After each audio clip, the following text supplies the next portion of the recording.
Thank you very much, Super Bad Mike. Oh my goodness. I was just saying, I'm gonna have to redo that whole intro and everything. You know what? Let's take this from the top. Everybody that's live, watch this. Watch this. Where the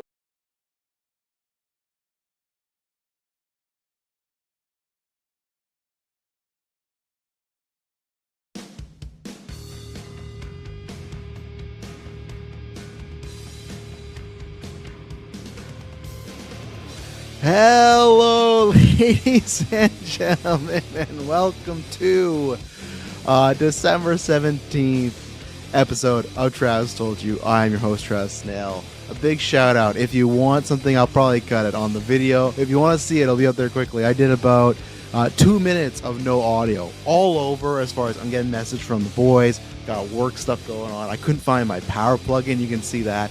Just a mess of an opening here on Travis Told You. So a big shout out to Super Bad Mike, Patreon producer, fellow Canadian, for saving me. I'm hoping I would eventually notice that I was muted. That's what happened, but you never know. I've been there before. So yes, ladies and gentlemen, is Travis Told You. I am back here. What I was saying is, what threw me off is I got a message from the boys. We were talking about planning, scheduling, and everything like that. If you are planning on watching live or you see the schedule, Weekly Geek is not happening tonight. Kirkland is barreling down. He's got a test. He's back in school right now, so he's got a test. And there's not too many news for them. They're not watching the league trailers right now. The Oscar stuff we'll talk about, the Warner Bros. Stuff, a bit more some Travis-centric type of episode thing. So that's why we're not going to be doing that. They might be recording something for the patrons because people don't remember, for our Patreon producers next year, you guys are getting 12 exclusive episodes. 6 of those are 4-man bread and butters, and I think the other 6 are duos. So like me and Kirkland, me and Taylor. So they might do something that you'll hear in the future. But lots of stuff on the feeds. This week, I still got to drop the scary movie commentary track. People have been enjoying the Rise of Skywalker one, so thanks for checking that out. Let's get rid of this starting soon, eh? But yeah, so lots of good stuff. But me and Dylan just reviewed Fallout episode 1 for season 2 last night, so you can go check that out if you're a fan. Highly recommend it. I like doing those reviews. I very much like. People might think I don't, but one of the things I miss, and that's why I like being on side quests. And shout out to Chris Balga. That's why I love going on Vodka Stream. I do like being the host, and I think I somehow kind of like took it over because I remember the first year we were doing a lot of like just people would start, and I just felt like, okay, I got a good cadence. Everyone can host, right? But somehow I just got to deemed it by just having certain topics prepped, everything like that, right? But don't get me wrong, I love sitting back and not hosting. I love, like, different Travis told you it's fine because I kind of control this chaos energy I got going on here, right? But with Marvel Alliance, I missed that when Chris was just driving the vehicle, and I don't know where I was going with this, but I do like that. What the fuck was I talking about? Jeez Louise. It's a crazy day. Oh, with Fallout. In that same vein where I hosted the episodes as far as like the intros and the plugs, but I like also in that vein where Dylan knows way more of the Fallout stuff than I do, because I feel, not that all the stuff we talk about it, but I feel like with the gimmick, me and David are pretty equal, because I host it all, Button more. Anytime it's like comic book stuff, that's supposed to fall on me and everything. So and I also like that perspective of it. I feel there's so many times where it's like, oh, just wait and see what happens on a comic thing, or talking about that or something else will fall out. It's like, oh, there's this location, this is that. So it makes me appreciate it, and that's a fun time. So check out that. We got that on the feeds. They also did a side quest episode talking about pitching a fall game. I talked about the Avengers leak later on, and then this week, Avatar 3 is here. So yeah, it's interesting. Oh yay! That's what an interesting. Okay, I'm gonna bring this up on this. There's some new casting for the Johnny Depp Scrooge movie. There's one here in particular I'm kind of surprised about. So we'll talk about that in a second. But yeah, today we are doing. I think what I might do, because last time I led with the Avengers trailer, luckily over like 200 people were watching. It was a good day. Not as many people in chat here. So what I might do, because obviously lots of people were there for that, I'll probably leave the Spider-Man stuff last. Unless you send a super chat right now, you want to enforce it. It's only an hour show, but I'll probably do the Spider-Man stuff last, because if you've not watched trailer, because obviously with Avengers, I guess I was gonna say, like, in my mind, it was thinking that Avengers was closer, but it really isn't, I guess, right? Spider-Man's in July, so that is the closer one. But just in case, last time it was a lively chat. People were wanting me to talk about Avengers, so okay. Today, a little less numbers, which makes sense because I feel like this isn't as big. And even then, too, the leak of what's in the Spider-Man stuff is nowhere, one, near the quality, and two, there's not like a big reveal. I'm not gonna say what it is, but obviously in the Avengers trailer, there's multiple big reveals in there, right? Where this is just kind of like, we got Spider-Man stuff going on. We got some stuff maybe about Sadie Sink, which we will talk about. But we got a bunch of random news today, talking Oscars, talking, I guess, this is Ebenezer news. Got some good Patreon questions. And what else was there? A little touching on Warner Brothers and Paramount and Netflix. So a lot of it's all kind of like little hitter stuff. And then the back half, I'll leave for Spider-Man because I don't have too much to say, but I have a little bit and some other rumors and scoops going on. But yeah, so we got Avatar. And then finally, before I get into this Saturday, 11 a.m. PST, our last after 9. If you want to call in, join the Phase 2 tier and up. We call in, just talk movies, games, life. It is the last one, which is usually fun because I feel like people are getting ready for Christmas. And as I've said before, I said this at the end of last episode, but next week, I don't know the full schedule of Travis Told You or if there will be any. I could be traveling. It all depends on Emily's family. If I'm not, and it's just a regular day, then sure, I'll be here. And even then, if it's an evergreen topic, but if I'm traveling, and even then, if I'm at her mom's, which is Wi-Fi is a little iffy. The few times I've done podcasts can be a little iffy there. So as of right now, wait and see, but there's lots of stuff that's going to be dropping for patrons and the public feed. Public feed, you're getting the video game retrospective and the Christmas one. Patrons, you'll be getting a bread and butter. You'll be getting the scary movie commentary track. So there's always stuff going on for Geek First, and we very much appreciate everyone there. Appreciate everyone watching. Yeah, and I have to look.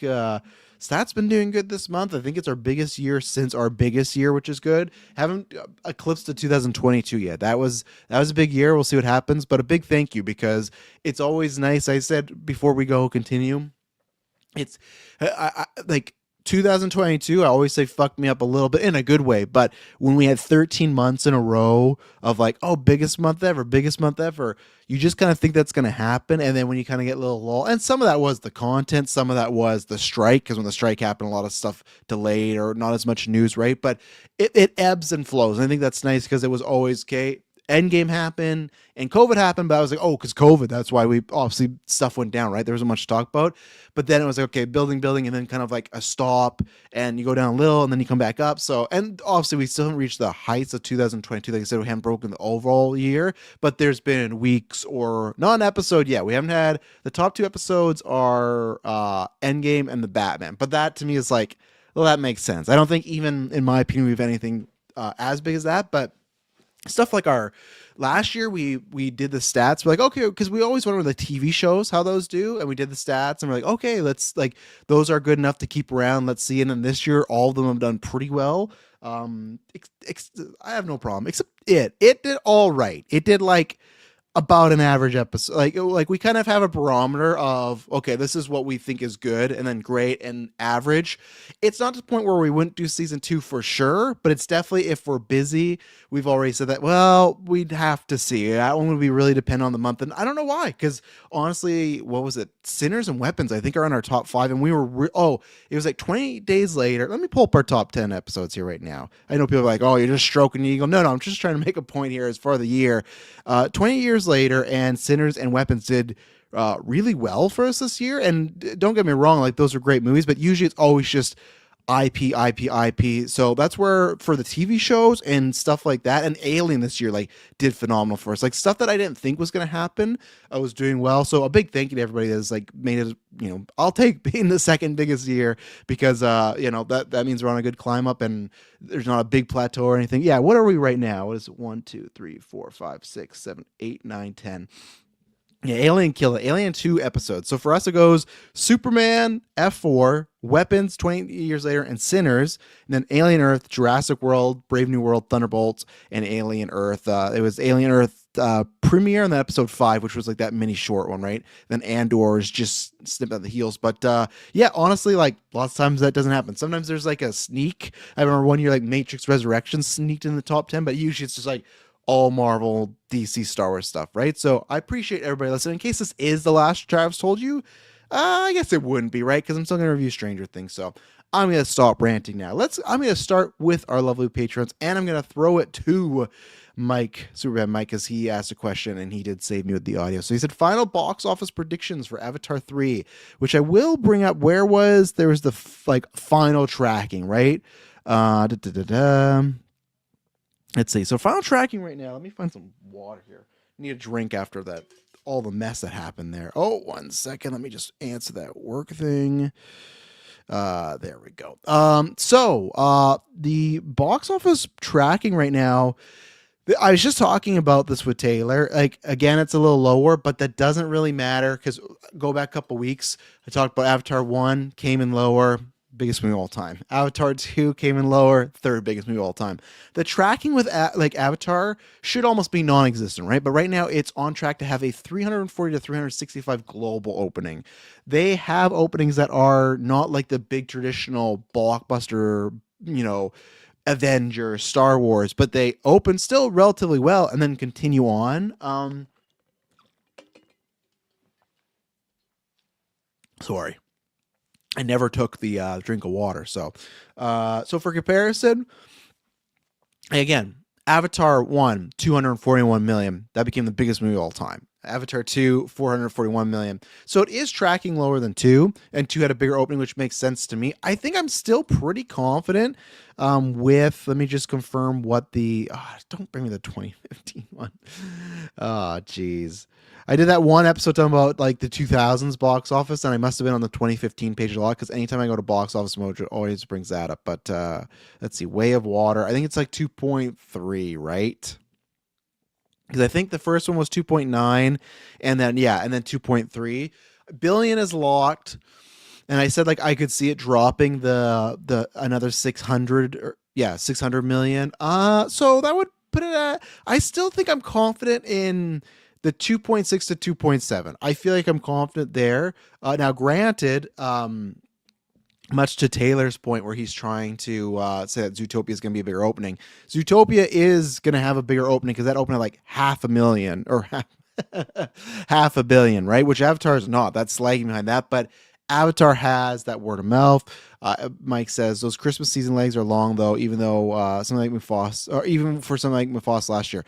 Absolutely, right? And that's where Avatar is like cleaned up before. So the tracking I don't think is much. It's like, okay, that's interesting, but and who knows? It could even hit 2 billion. I'm not going to count that out completely. I'm going to say it's more unlikely because I think that this one's not that it matters, but it matters a little bit, right? Because there's a couple people like myself that are like, well, because I think the Cocktail Clay was saying the same thing. I think maybe we might see it eventually, but once I kind of heard, it's the lesser of the three, and I don't really like the first two. It's like, okay, not like, but I don't love the first two, right? I like things about them, but they're not movies I actively enjoy or seeking out to rewatch. So when I hear it's lesser, I go, okay, I'm not going to watch that. And definitely the second one had man, we've waited so long.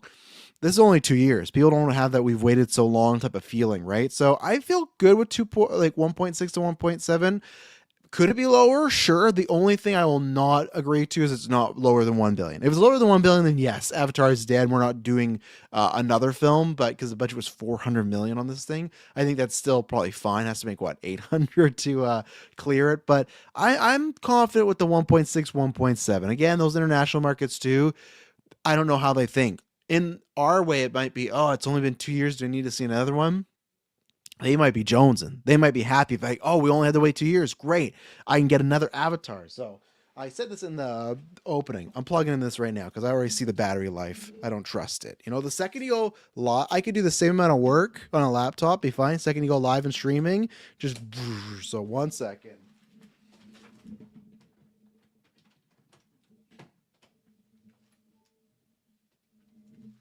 And we're back. So yeah, that's my final one. We'll see, and we'll be tracking that obviously throughout the season here.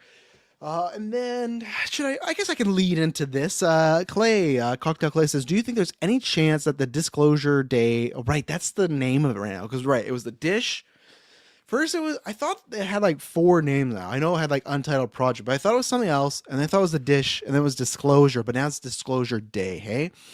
Do you think there's any chance that this Disclosure Day is a self sequel or has anything to do with crossover with Close Encounters of the Kind?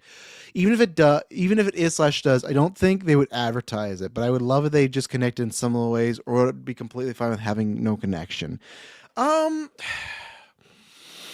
I'm of I'm of too much. I think what you have to do in that situation, because I just feel like if it was connected in a big way, it would be fun for them not to show that. But in this day and age, you should show that, right? Especially with this one probably going to have a bigger budget. I imagine it's not like what was the budget for Split, right?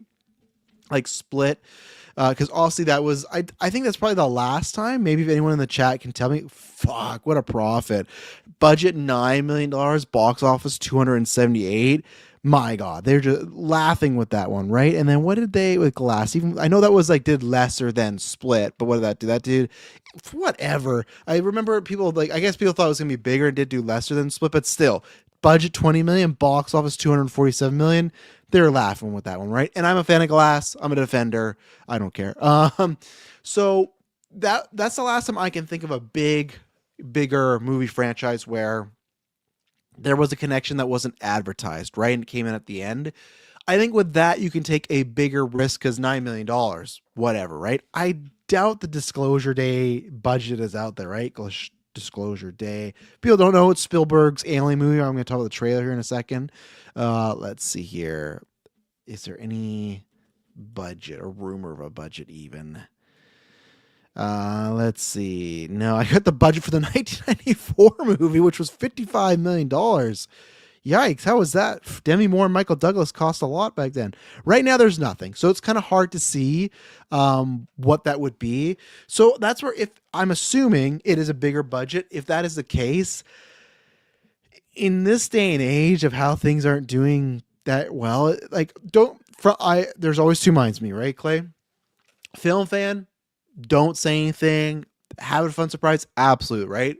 Just thinking about like when we look at the box office and everything like that, as far as what it means for the success of a movie and Spielberg, it would kind of be negligent if you were connected to Close Encounter of the Third Kind in a big way and didn't advertise that, because you would at least sell one ticket. I don't know how many, but you would at least sell one ticket if it was the sequel to the Close Encounter, right? So as far as what they should do, if it's big connected, then they should do that. If they don't, that's great. If it's like little connections, then they don't need to, right? Like obviously Split was a big setup to what was going to happen. If it's just in that universe, but it's not, there's no returning characters or not even any illusions, just like it could be even, then no, you don't need to advertise that. And I don't have any preference. I've not seen it in a long time. I need to rewatch it because I remember thinking that movie was great. I remember my dad showed me it and I was just like in awe the first time I saw it. It was like when I was young enough too. So, I'm not saying it would have been on now, but I just meant like you had that childlike wonder, right? So because I just feel like you could even hit those music notes. I don't know. But should it be? I don't think I care really. Obviously, I just want the movie to be great. As I've said this before, I don't think I'd have to look. I don't think last time for me, Spielberg made a great movie. And to me, a great movie is like 8 out of 10 on a enjoyment scale. I think there's stuff that like technically Fablesman is, yes, an 8 out of 10 on a technical level. I'm talking about for the things I enjoy, favorite, enjoyment level of watching. I've not gotten an 8 out of 10 from Spielberg since War of the Worlds, right? But in that same time, I don't think he's made a bad movie. I think all of them are technically great. And again, I would not like, I just think it's a way of, so lots of people still get very excited. I'm excited because I want to get that wonder, but with Ready Player One or BFG, I was hoping that would happen, and it didn't really, right? I think the closest you could say, again, it's more on a technical level, like, that's well made, is like Lincoln. I'd say, oh, that was really great, but I guess for me, I just want it to be great. I want it to be 8 and a 10 above for me. And if it's connected, it doesn't really matter for me as long as it's good. If it's bad, then yeah, don't connect it. So I don't have a preference. Do I think? So I did the business side, I did the personal side. Now do I just have like prediction side of what I like? it's tough, right? Because like at first, when this was rumored, myself and I think a lot of other people were worried because there was a description of this movie, and it did sound like The Post, but with alien documents, right? And that's a huge thing happening right now in media in the world is alien documents coming out, UFOs, they call them something else, right? Like all the stuff being real, like little proof of, oh, the aliens are real, spacecrafts are real. Here it is, and us as society not caring because there's so much going on. But literally, there's proof out there, things are going on, right? Which I always thought, me and Taylor talk about like creatures and Bigfoots and ghosts. I'm always iffy on some of that stuff. The aliens always thought we're too big of a universe, has to be true, right? So for me, when it was, hey, this is a very more political, almost Oscar baity, very serious look at an alien movie of like, this is what happened. This is the aliens we found. Not like almost not an adventure alien movie. Then I'd say no, it wouldn't be. The fact that it's looking more, I'm going to say fantastical, it might not even be, considering what we learn, right? But I'm just saying from a more sci-fi point of view, it's tough to it's tough not to think that, right? Because it just feels like you're in that same wheelhouse. So you know what? At first I was gonna say no, Clay, but I'm gonna say yes, and I'm saying yes to that. I'm saying yes to this trailer. This trailer looked great. As I've said before, I think there's other trailers that look great with Spielberg, and I've been very excited. And I've never been like fully let down. It's just a letdown of Spielberg's created many movies that to me are near perfect. Biggest example. Look at Jurassic Park. That is a movie. If someone were to say this is the greatest movie made of all time, I would never debate you. There's some takes you could say I might push back that I couldn't. I'm somebody that I think I'd give it a 10 out of 10 or at least a 9. I fucking love Hook. When I grew up and saw the Rotten Tomatoes score and found that other people did not enjoy Hook, I was crazed. Like me and Emily were both like, what? Like in our generation when we grew up, Hook was just like a great movie. So like I love Spielberg. I just haven't loved this. And even More of the Worlds, I really enjoy, but I don't think I love it, right? I'd have to go back and watch it. I feel like the last movie of his I like loved was probably Minority Report. But I need to go and do like a big rewatch of a lot of these Spielberg classics and even some of the newer stuff again. And except there's a couple like The Post that I probably won't, and or like West Side Story. I'm not doing that, right? Don't do this. That's what it says. I'm clipping these Hook quotes to use out of context on the gimmick. Oh man, there's a wrestler named Hook, and they used to chant Hook. I used to be, I won't say a big fan, but a big supporter of Hook. Not so much nowadays. Did nothing wrong, just hasn't grown his talent. But this trailer, this was great. I was excited. I forgot some of the people in this cast, like having Colin Firth in there is fantastic. Colin Firth, somebody that anytime you add to a project, it goes up. I think what you always need in a great trailer is some sort of hook, especially nowadays, right? With so many movies, so many content, shows, movies, streaming, all this stuff, right? That moment when Emily Blunt is doing the newscaster thing and it's like, and it's like the alien voice coming through, right there. That's the rock chills. Like, and hopefully the movie can have more of that, but that was like, okay, nowadays in a trailer, you need something to stand out, right? That's something where I saw something, some trending tweet a couple days ago where because I watched The Keeper, Osgood Perkins' Keeper. Great visuals, some great visuals, really good, like scary mood setting. Movie itself, was not for me. It was some of like other Osgood Perkins stuff that just wasn't working for me. But people were looking at Long Legs to Monkey to Keeper and the box office to talk about, right? And even with Monkey, I didn't love that movie, but I know lots of people that really enjoyed it or loved it, right? So you should think that the guy who did Long Legs, that was a big hit that people really enjoyed, and that did Monkey should do a little bit better. But it was like, I think Long Legs was like, what? I'll just round up. I think it was like 150 to 180. The Monkey was like 140 to 160, and then the Keeper's like 5 million. And people are like, what happened? What's this fall off? It needs to be studied. Da, da, da, da. The thing is, Longlegs had a great trailer, had a great hook. Like, it had multiple hooks, but that's the thing. You either have to cut a really good trailer that just sticks with you, or you need that great hook. Weapons had that great hook of all these kids go, and that's just the plot overall, right? But you have to still portray that in the trailer. Because some movies do that where they even have a great hook, but they hold back too much. And you go, oh, that's what this movie was about. You probably should have advertised a bit more, but it's stuff because you want to protect the secret, right? Weapons, kids go missing at the same time in one class, and they showed that running thing, same thing, that hook, the kids running, you got them. I don't know if it can be like that, but to me, that Emily Blunt, that is a hook moment. So great cast, some, appearing to be good visuals going on. There's an aspect of animals being connected to this, and I'm not sure if that's how aliens are speaking through them and they can sense them. All this was looking good for me. I am excited for this project. I'm excited, and I hope Spielberg can make something for me that I absolutely love again. So yeah, this is why it just feels a little bit different. I just feel like I've not been this excited for a Spielberg project in quite a while. Even that poster that they did at New York Times of the all will be disclosed, and it's like the zooms on a person's face, but it's their eye, but they're very pale or white, so I'm not sure if it's a person or an alien. They're looking like fucking what's his name? Oh god, I butchered the joke. They're looking at Ray Fiennes and 28 years later, and then it's like now the shape of the bird. There's a lot of interesting elements that could come together. Now, in the script or in the trailer, it's like directed by Spielberg, written by David Koepp.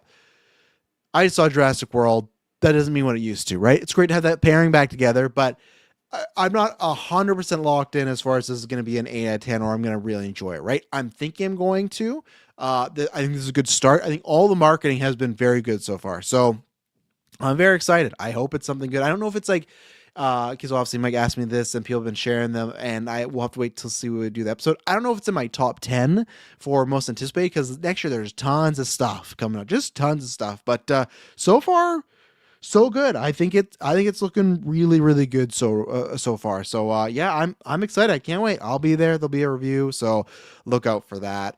Right now as well, this came out this morning. Netflix is supposedly going to be securing at least their bid portion of Warner Brothers. Warner Brothers has, I'll bring up the quote. They are, I guess, not going with the old chaps there at Paramount. There's a lot of stuff there.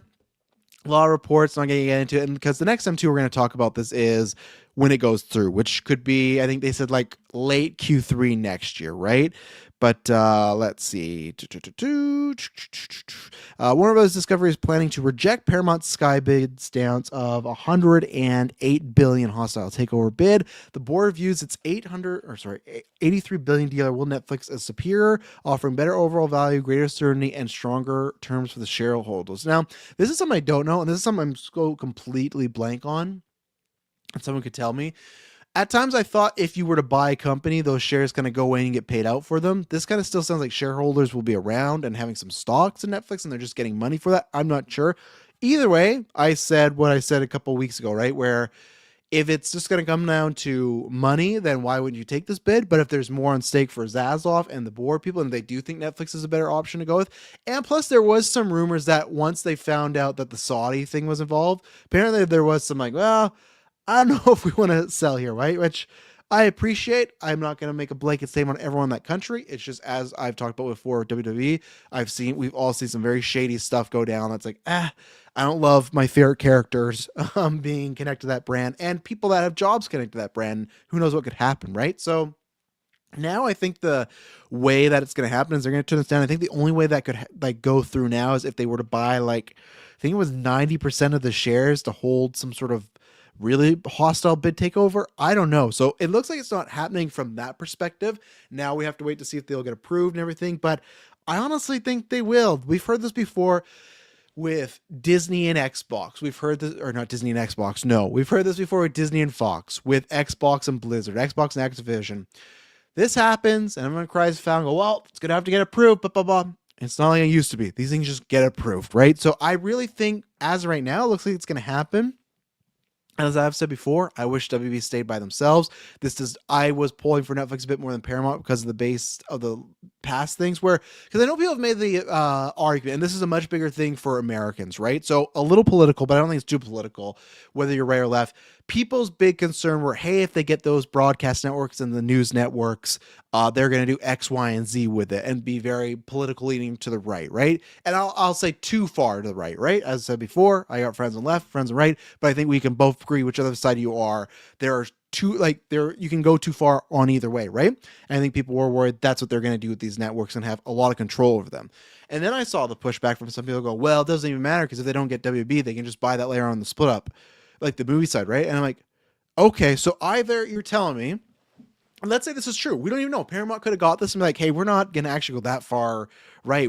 That might be what people think, but we're going to keep it this way. For me, if it is, let's say they are gonna go super alt-right on media, all this type of stuff, very rah-rah Republican and certain things, right?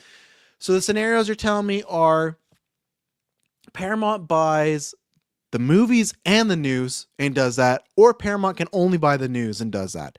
Doesn't affect me as much because I'm in Canada. It's not my news. But if you are on that side where it affects and you're like, well, doesn't matter. The biggest concern is what they're going to do with the news. Well, it sounds like they could already get the news next year, right? If that's the big thing where it's like they'd be locked on getting CNN and all that stuff, then sure, I'd rather them not have the movie studio. So that argument never made sense to me. Like, well, what they really want is to broadcast things. Well, let them have it. If they're going to get it no matter what, then why are they going to take our movies down with us too, right? Like, so I didn't understand that stuff there. So Espelk says, seems like there's more upfront money with Paramount, but possible more money over time with Netflix. I would not disagree with that. As somebody that I said when the podcast started, I thought Netflix was going to go under or take a big hit. And it didn't really. And then also with COVID, strike a little, but with COVID grew. Netflix is here to stay. And Netflix is here to run things. So I would like take everything up politically, theaters wise. If you were saying, hey, what do you think is going to be the more successful brand going forward? Netflix is the one. Like, look at what they've done, right? And they continue to do. So, and there's just lots of stuff we've talked about before, like the PGA or the WGA and DGA. Just if they threaten not to make movies, there's always somebody that's going to do that, right? Sure. In my life, would I love to have a GV movie get bought and play theatrically? Sure. But if someone was also write me a big check and say, hey, we could buy this and get you on the map, lots of people are going to do that because there's so many ways to be out there. It makes it a bit tougher now, right? So that's where we feel. I know there's like, I think there's some quote going back around with Christopher Nolan ever working with them. Don't get me wrong, Nolan's the guy. He's my favorite guy. Might be the greatest of all time. They will find somebody. I'm not saying they'll find somebody like Nolan, but they'll find somebody that will still attract people, right? So yeah, I think that is the better way. Speaking of Nolan, man, I said this in the Discord, which go down Discord, should be good. That link should be good. Check, because I know we've had a couple of people join this week after being like, oh, that link wasn't good. It refreshes all the time, kind of a pain. So join. We have tons of fun discussion, talk about the shows, video games, wrestling, and then just overall stuff. Today, it was announced starting 2029, the Oscars are going to stream exclusively on YouTube. I feel like old Hollywood and people that loved old Hollywood growing up getting in the business, this past 2 weeks of Disney, signing this big AI contract and other stuff happening. So you got AI just starting to infiltrate Hollywood. You got Netflix buying Warner Brothers, which I've agreed with, that they say, oh, we're going to keep theatrical. We don't know that. We don't know how long.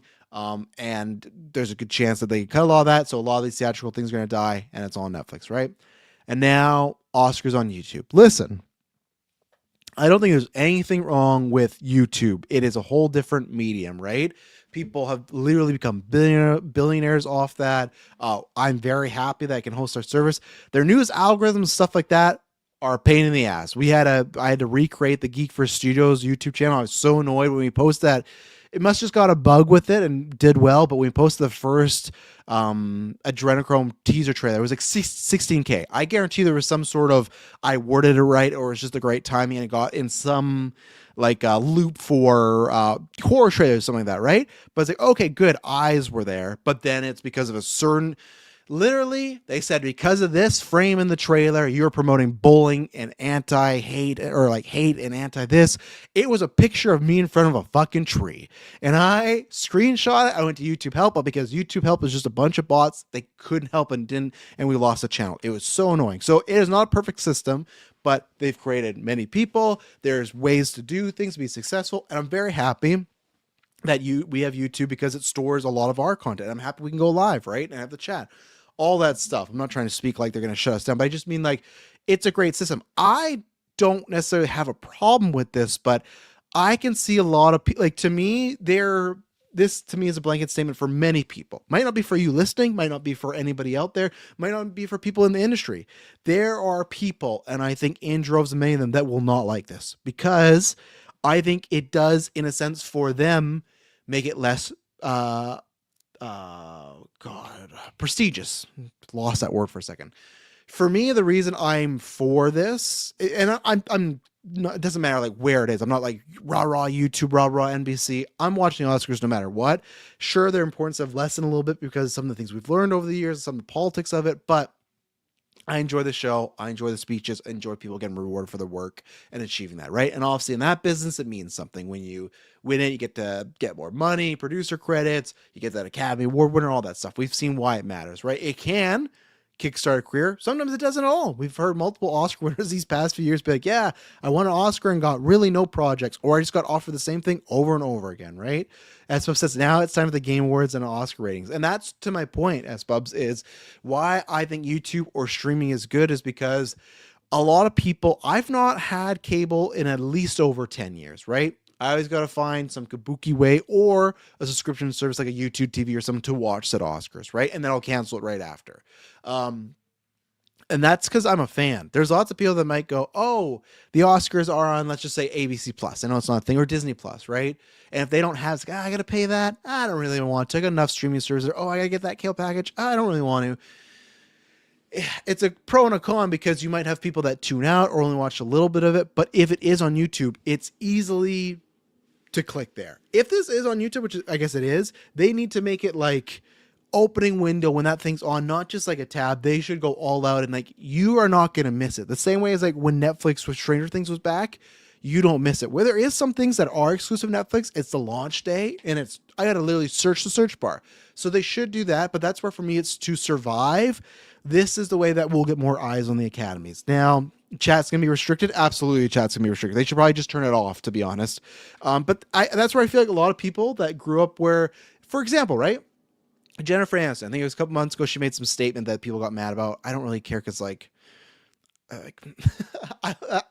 I love Friends. I love Jennifer Aniston in that sense, but I'm like, I don't care about Jennifer Aniston's views on like or views on like social media and whatnot. But her, and then why I know a lot of people probably think like that when, hey, she just feels like being a star is lesser than now because there's just so many ways that anybody could be a star, right? You could open up your phone, run into traffic, and now you're a star now, right? Where she's trying to make the case of you had to work harder. I think there's some of that. There's some of the things she's saying is right, but then there's otherwise where a lot of those people who content creators are grinding even more than people that are acting, right? So there's an argument. There's bad ways, good ways with both of them. But I think there's a lot of people that I'll view YouTube as people doing reaction videos. Oh, people doing stupid videos. Oh, people reacting to breakups or dumb news or, very just like meme stuff.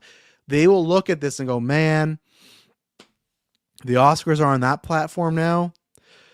Really, to me, those people just got to look at it as the Oscars are the Oscars, the ceremony. You're in the fucking door with all these celebrities and rich and famous people. You get an award, you get nominated. That's where it is. But there will be people that go, YouTube, it's not what it used to be, right? And I'm not saying there's like they can't not feel like that. There's an argument there because that's the thing where I feel like now the Oscars go from almost you have to like they are made less important because it's almost less important in appointment viewing. Like I said, where I gotta have cable, I gotta get YouTube TV, I gotta go actively pay for it. Where unless they're gonna charge you, which I don't think they were, this can just pop up while you're watching funny cat videos, right? It just becomes another thing. But at the same time, I think that still can get more eyes on it, right? I think more people will watch it. So it's a catch-22. Will the people that watch that you care? I don't know, but at the same point, what's better? People watching it on YouTube or the ratings continuing to decline and then the Oscars just don't exist in that way, right? So we'll see how it goes, see how people feel about that, but I think it makes sense. So Streamer Mike says it will help them in terms of content creators being able to simulcast and react to them without networks copyright strike. Absolutely. Even though I'm sure lots of people will hate that type of content, right? Sorry, I'm really like dry mouth to, I don't know. Please don't be getting sick, Travis. And that's the other thing too. I was saying, right, with the Game Awards versus the Oscars. I do wonder if we could get ever in a state where, and I do think this would make them big, as much as there's an argument against the Game Awards and how they kind of stifle and sometimes the awards aren't the most important. If you were to start doing that stuff at the Oscars, start showing trailers on commercial breaks for big stuff, like for big things, like imagine they're saying, hey, it's the Oscars, like first Avengers Doomsday is going to be played during the Oscars.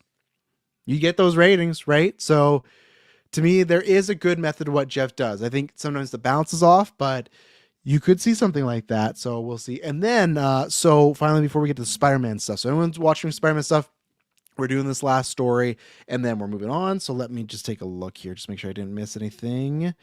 Let's see. So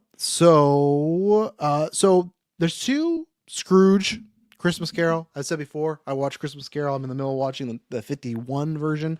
My favorite Christmas Carol to me is one of the greatest stories of all time, if not the greatest. I love that tale. I could watch all versions. So we got Robert Eggers eventually making his. Can't wait for that. Then we got Ty West, who did the Pearl X trilogy, right? Now, he's doing it with, I didn't even know this, but he's doing it with Johnny Depp. That's obviously controversial, especially that story kind of fits it, but he's doing it with Johnny Depp.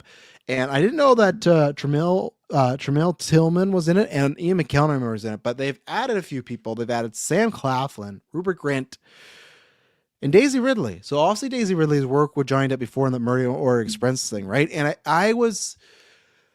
and not that Daisy Ridley is like a massive star, but she still has like Star Wars on the come up here, right? She's supposed, well, maybe, but she's supposed to be doing the Rey film. Ty West doing a Scrooge movie, a Christmas Carol movie. It's apparently called Ebenezer. That really entices me. The Johnny Depp thing, not sure how I feel about that because I've not had to consume any of his content, right? I will watch this because I think there's enough stuff that, for me, it seems like it was a bad situation all around. I want to see Ty West's work, but I completely understand someone doesn't. And people like Daisy Ridley working with Ty West, that excites me. That's an exciting choice.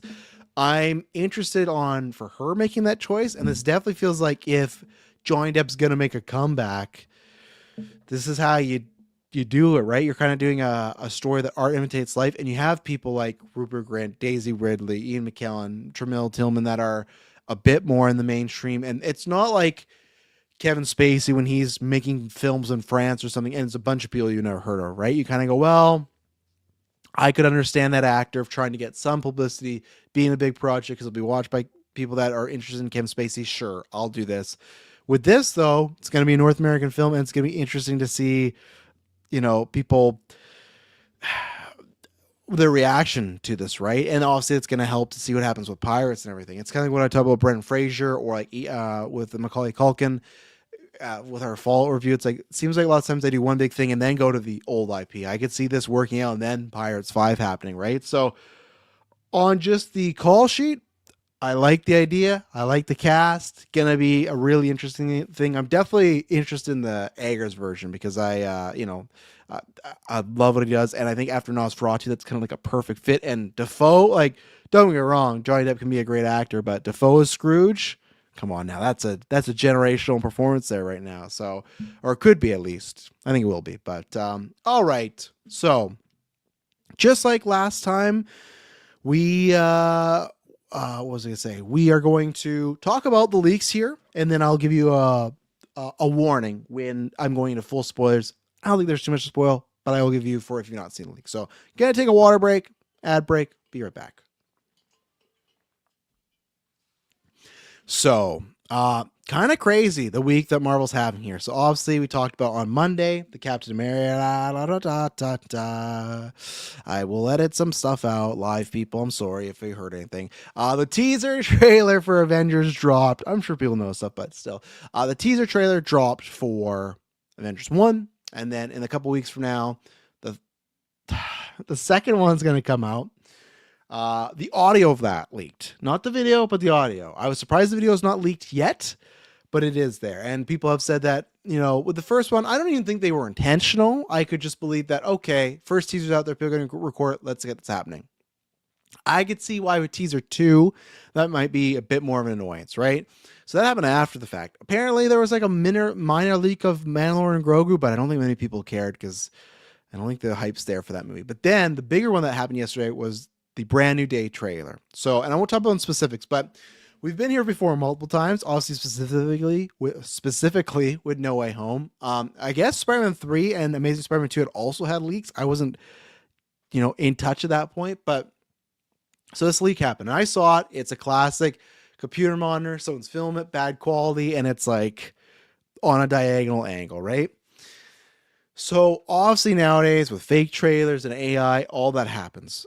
Or like all that is possibility. But when I saw it, I was like, this is a real, I still feel like I got enough. I feel like with certain photos or quick images, you're like, oh, is this AI? Is this not? But with this, I went, I think this one. So, as people talk about, so I saw the trailer, but I still don't know who Sadie think is supposed to be, since it's blurry. It's interesting because at first it was, hey, it's definitely this character, but then a bunch of scoopers said that actually we think Marvel's putting out fake info and it's this trailer and it's a misdirect. So now, like, that's why I put a question mark. At first, yesterday it was like, oh, it's definitely this character, and now it looks like actually it might not be. And then when people kind of made their points, and then what happens, the full trailer came out, it's like, oh, actually, maybe she might not be that character. So we still don't know, but we'll talk about the possibilities, right? Let's see. A lot of people still think it's fake because how bad the dialogue was. Well, one, it's like MCU can have some bad dialogue, so it doesn't surprise me. And two, I didn't think like I'll just say there is a narration from Peter Parker in the trailer. I liked all that. Some of the villain stuff and everything I need to hear clearer, but like I feel a lot of dialogue trailer, like to me, it felt like trailer dialogue where we take snippets from the movies or little, or just have someone do an ADR to try to get a point, get a cross point in the trailer. There is times where there might be some sort of line in a scene and go, oh, that was really bad. But I feel like when it's kind of more narration, you're not seeing the trailer or the person speak. I kind of give that a pass, right? So as Bob says, I saw people point out how there was a leaked Minecraft trailer this year where the footage was all the exact same as the official release, but all the dialogue was a placeholder. Absolutely, right? And that could be it as well. Like the dialogue, I don't think it raised many red flags to me, but what happened was, so I see this, because I follow a couple accounts, I see this go out there. I was watching the first 43 seconds. First, it was 43 seconds, and then the full trailer came out with the audio, and then the full trailer came out a little bit later. But when I saw it, I was like, it was blurry, but with the dialogue, with the talking, with what they're showing, is like, this doesn't look like AI. And I think that's the one thing now that AI people they're going to have to screw up on now, right? Because before it was, oh, the AI looks bad. We can tell it's AI. But now it's almost getting to that point where it looks too good. And if it looks too good, people suss out, go, oh yeah, that is AI.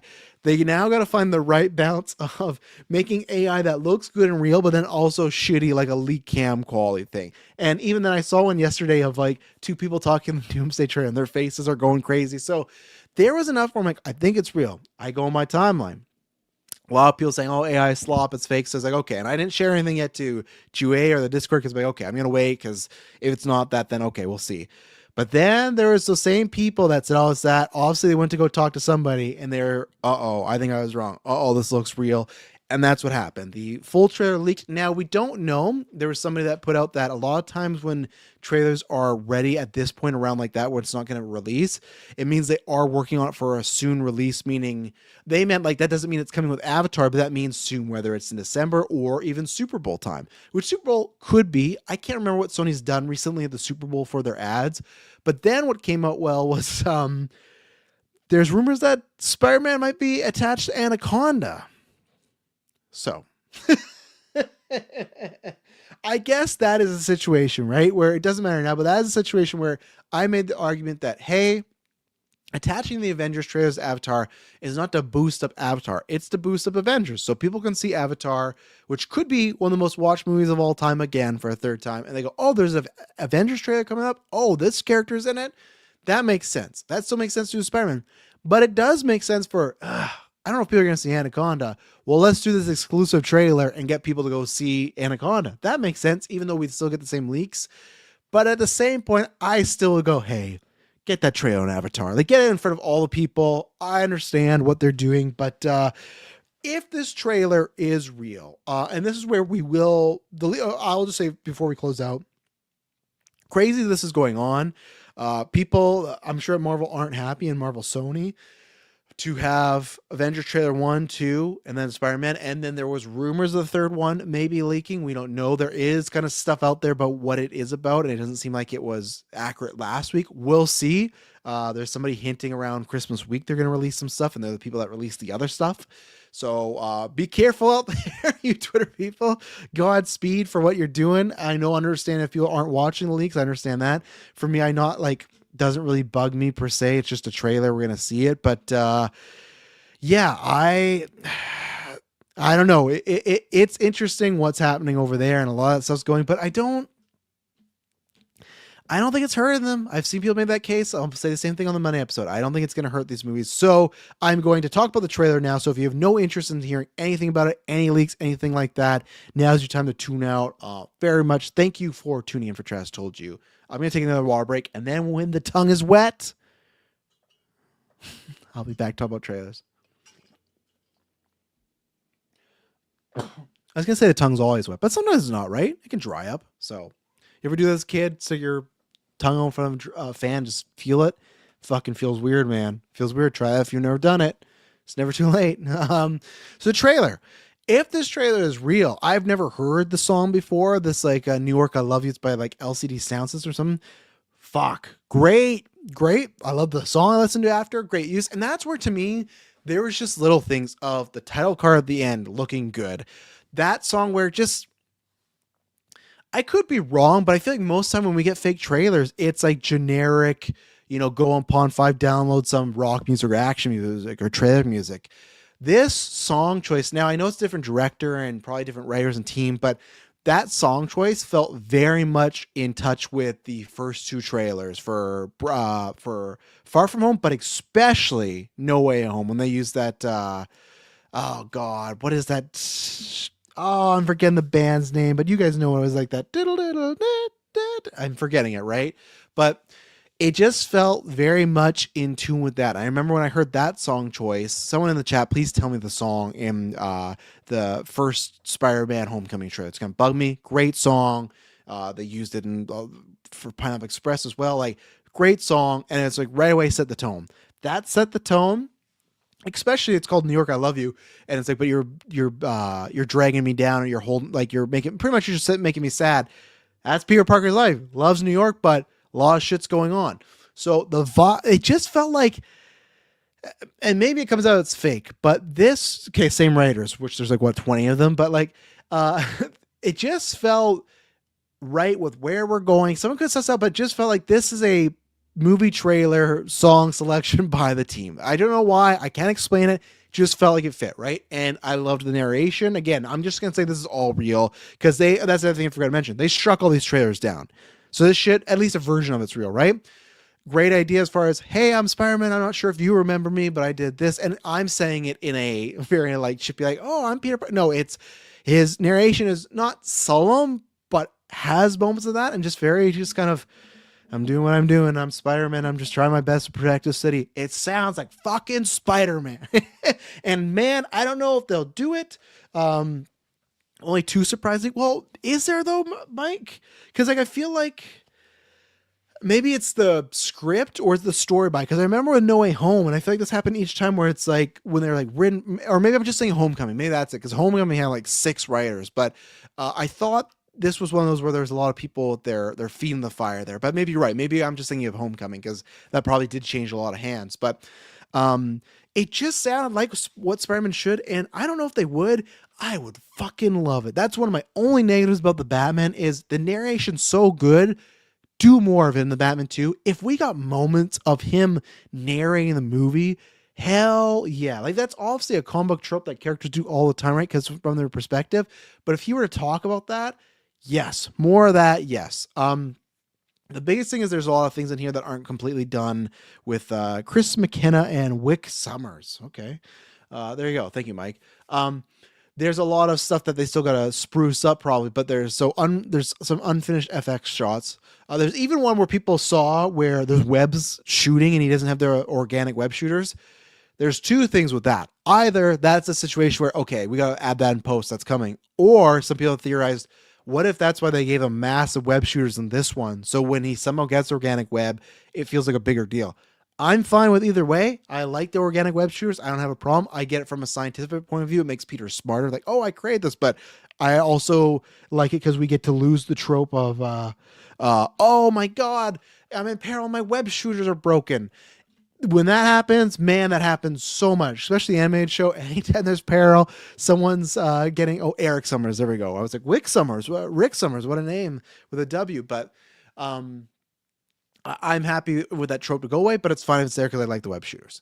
But with this, there was multiple shots. There was the classic very first image of Spider-Man cover of him, doing the web and holding the bad guy. There was one of my probably my favorite cover is the first cover for the Ultimate Spider-Man #1. I love Ultimate Spider-Man, and that was on there. And then there was another one.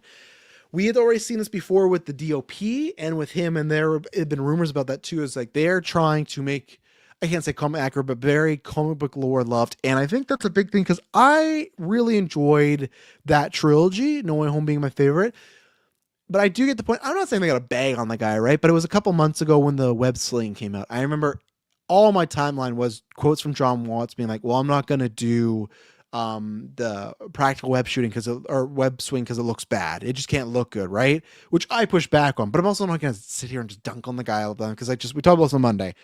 Check what you're doing in life. If it's for fun, that's fine. But there's some people that make their whole personality to hate, a certain thing. Or John Watts are like, oh, thank God. Like, hey, if Dustin Daniel Cretton does the most comic book accurate live action Spider-Man, that's great. I'm very happy as a fan. That also doesn't make me like get out of bed as far as like this made my day completely better. It's fun, of course, and always enjoy little things. I'm not saying that. I'm saying the people that like their enjoyment livelihood depends on who's directing this movie and the style they give to it. I'm past that. I think a lot of us are too, right? So that's where people dunk on them, sure, do whatever. But if they can do that, bravo. And they can do something very special. If they could do stuff like even recreating the covers, sure, it's easy, but like it's easy. Why don't more people do it? Like, and that's one thing. Credit to Zack Snyder. That's one of the things where don't love a lot of the stories of those movies, but visually and some of those Easter eggs and allusions he would make are great. Like he does the fucking Dark Knight Returns jump with the lightning bolt in BVS. Like that's what makes it go down easier. Like, hey, I'm not loving this choice, but damn, it looks good. And don't get me wrong, BVS for me, I pass all his stuff, right? But I'm just saying like, it doesn't hurt it, right? So visually, that's great. We did look like we got confirmation of the Hand being in this. We'd heard rumors about this, but we saw a bunch of red ninjas. Again, it feels odd that Matt Murdock's not in this at all. I know we got Punisher, but I wonder if they still work something out or this is to set him up being in something else down the line, which I really hope so. I need more. I need not just the Matt Murdock lore. I need the full-on Daredevil Spider-Man connection. We got to see Banner in this that apparently is a college professor. We've heard lots of rumors of him about him being Grey Hulk or and then the trailer ended. We're going to say this thing, don't worry. But the trailer ended with a bunch of shooting. And then Spider-Man be like, what are you doing here, Frank? And Frank be like, I'm here to save your ass, kid. And then he's like, oh, so disrespectful. Already, I'm ready. Punisher and Spider-Man. I'd have to make a list. Because I think it's Spider-Man a lot. Holy shit, look at that alfalfa hair I got going on because of Santa hat. Fuck.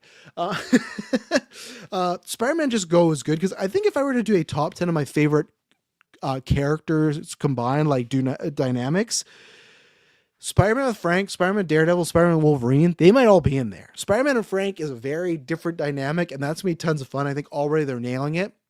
We'll have to see, obviously, how brutal they go with Frank. I think that's the biggest concern people have as Punisher fans, including myself, because I'd be completely fine if they did. I was always this way, right? I disagree with people where you go, well, you can't do a Punisher in PG-13. I think you can. You can't do a Blade in PG-13. I think you can. If you want to do it R, great. But to me, it's like, would I rather John Berthel play the character or it have to be rated R, right? I don't know why I did that scenario, but at one point that came up, right?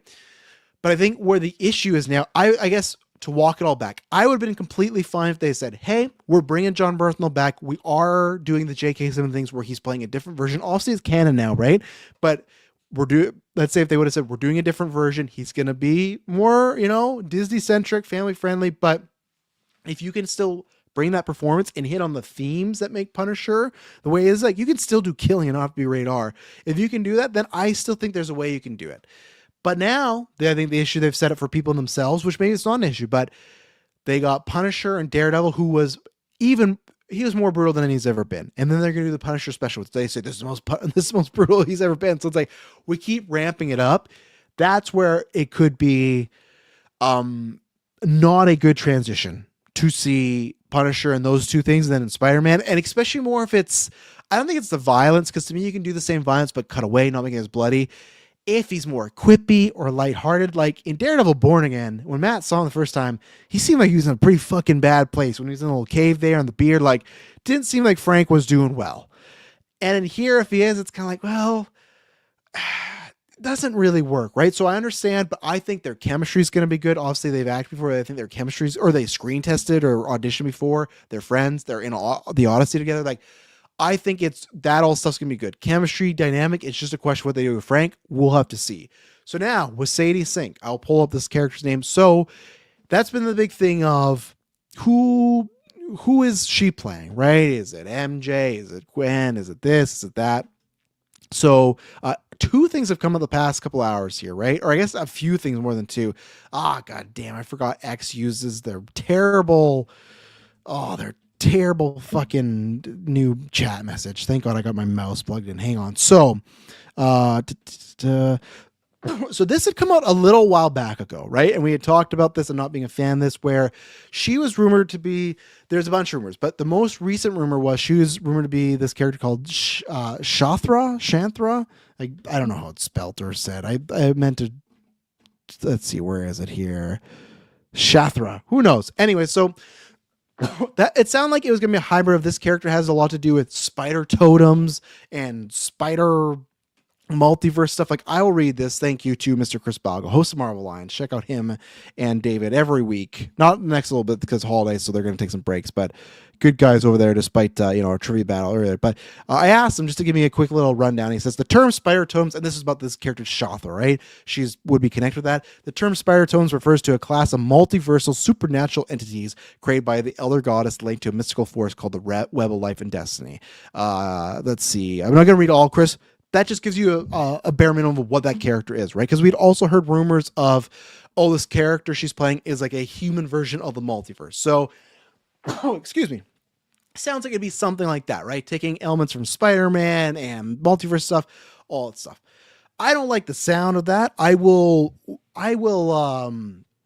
if that is the character, and that's what a lot of people think after the trailer at first, I will, of course, wait for judgment. I don't mind those characters in like a Watchmen where it is really Dr. Manhattan is this huge, massively, overly god tier character. That's a massive part of the story in the sense of, now I know something will be, well, say this character will be a massive, but I mean in the sense that it's just, it's not in this, we're fighting Thanos, Doctor Doom, world stakes. It is, but it's in a different, you can do that when it's on a smaller scale and a bigger thing. Once we start getting into multiple gods fighting, all this stuff, it can be tricky, right? And I'm somebody that even said before, here's an example where lots of times Galactus, I think it's kind of cheesy. I don't love the idea of this world eater, but I thought the F4 movie did a pretty good job of adapting it this year, right? So I can always be turned around and opposed if it's a good adaptation. Just the idea of someone being, do you, like, the human version of the multiverse just seems like a massive concept that's like, there's a lot of room for error. And I think for me, when it is Watchmen or something else equivalent to that, where it's one story, this is the story, easier to work in that box. When it's you're carrying multiple projects, it's even little stuff like Gaia, right? Gaia in Secret Invasion is supposed to be this hugely powerful character, but now she's in no story. She's not around for Avengers, anything like that. It just doesn't work, right? So that's always the risk with that. So with my thing is, the trailer came out and it said something where it's like, she has this line where it says, hey, if you get out of my way, more people, like something like people are, I'm fucking butchering it. It's like more than just your friends are gonna forget that you're Peter Parker, right? That's the paraphrase. So a lot of people thought, okay, she already knows he's Peter Parker. She's connected to that. Here we go. But a lot of people brought up, because this has been the rumor that's been making a lot of rounds, because there's been a lot of scoopers these past couple of weeks that are all C tier, but saying, no, like, that report, the first one of her being Jean Grey, that's what I was going to get to. Superman says the rumors of her being Jean Grey are pretty strong. Does that still hold true after the trailer? To me, it does, because like, at first I thought, okay, this makes sense. The trailer puts her as a villain. The Shathra person might knew who he is because the Web of Life or Spider-Man totems, all this stuff. And even then in the trailer, it looks like it's like a shapeshifter. Like she's kind of black. Like it's very, obviously the trailer sucks as far as visually, but even within the trailer, you can see they're kind of masking who the character is. You can do that with, that was the line people called that as bad. I didn't mind for a trailer line. To me, it sells, and I didn't mind that either. Like, that's a threat. Like, it's just gonna, either you're gonna send them into oblivion or kill them. So like, I can see why people might think that. It didn't bug me, but that's the thing where at first I thought, oh yeah, all this is in the Shothra stuff. But with this trailer, technically the Jean Grey thing is not gone, because that was the first rumor, right? That came out, and then a lot of people went, no, it's not that.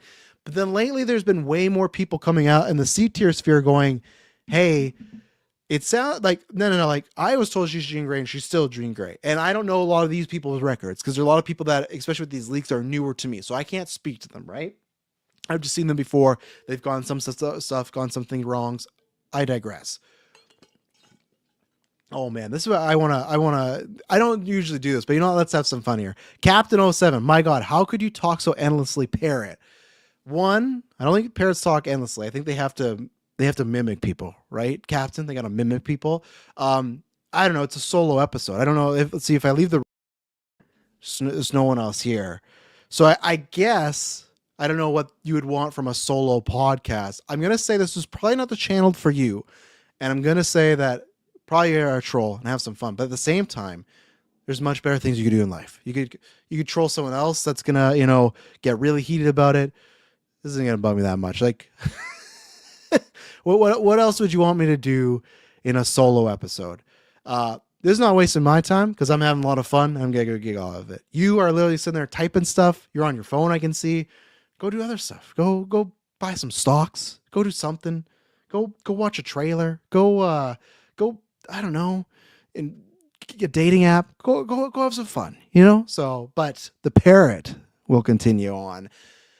If she's Jean Grey, the stuff of her saying, like, threatening him, how many trailers have we seen where there is a hero making some sort of threat to another hero, and it's in a dramatic, villainous type of line, right? So you could easily do that with the dialogue they've used with Jean Grey. And even her being shrouded, I know there was some rumors of there being a shapeshifter villain. That could be the villain in a misdirect, or Jean Grey, her powers are just doing telekinesis and fucking with your mind, could do that same thing of just, I'm going to make Peter see this, right?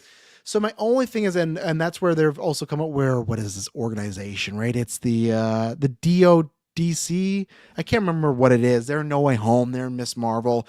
They're pretty much just acting as like, we're rounding up mutants and bad people, right? So two things that had happened were Daniel RPK, who I put in the B tier currently, he had said that, and he said there's not, like, it's not for sure. I should have got the full on tweet there, but he had said that people, let's see if I have it, if I shared it to GWA somewhere, but he was saying that he had just heard some scuttlebutt of people of Marvel purposely putting out some fake stuff with this movie, right?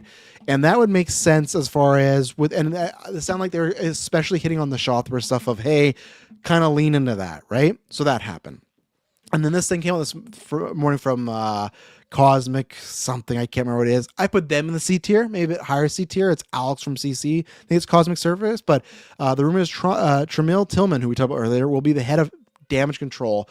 Punisher will be protecting Sadie Sink. That's the thing that I don't know doesn't make sense to me, right? Because people were saying, okay, they're going after people with just powers. They don't even know the difference between mutants, all that stuff. They're just going after people with powers. Okay, I can see that. That's the mix-up of they maybe make you think that that's not Jean Grey. It's a villain. It's a multiverse character, but boom, it is Jean Grey, right? That part of Punisher protecting her, one, how does he get linked up with Jean Grey, and why would she need her protection? Other than, I guess, if she's Jean Grey, who I guess doesn't have fully control of her powers, right? Maybe it's something where she does a little bit about it and then it loses it, or she can't control them, so she's afraid to use them to hurt people.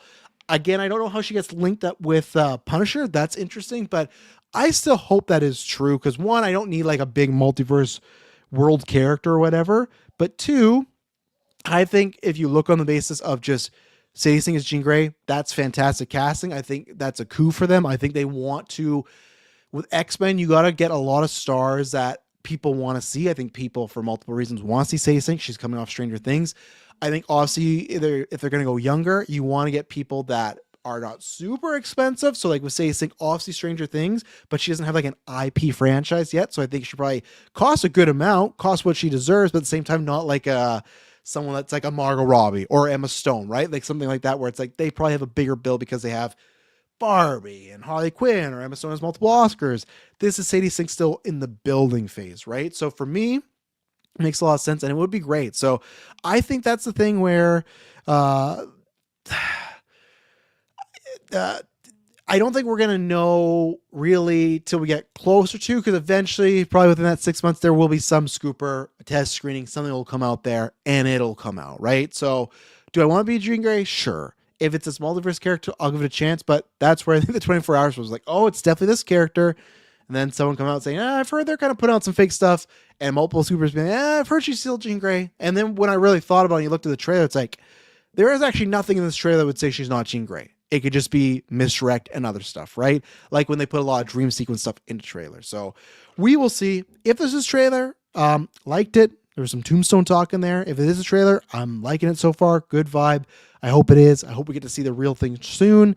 But yes, ladies and gentlemen, I hope that you have a good day, good week. I guess it's the last time until after 9 you'll hear from me. So, and like I said, Travis told you, look out on the Patreon or the feeds. If I do one, I will announce it, but I'm going to lean to probably no. Like I said, I will be reviewing Stranger Things Volume 2, so you'll at least get that. So thank you to everyone that joined in the live chat. Thank you to everyone that was listening after the fact. And a big thank you to Superbad Mike for telling me who my audio was muted for 3 minutes. So thank you very much. I promise when you hear from me next, it'll not be boring.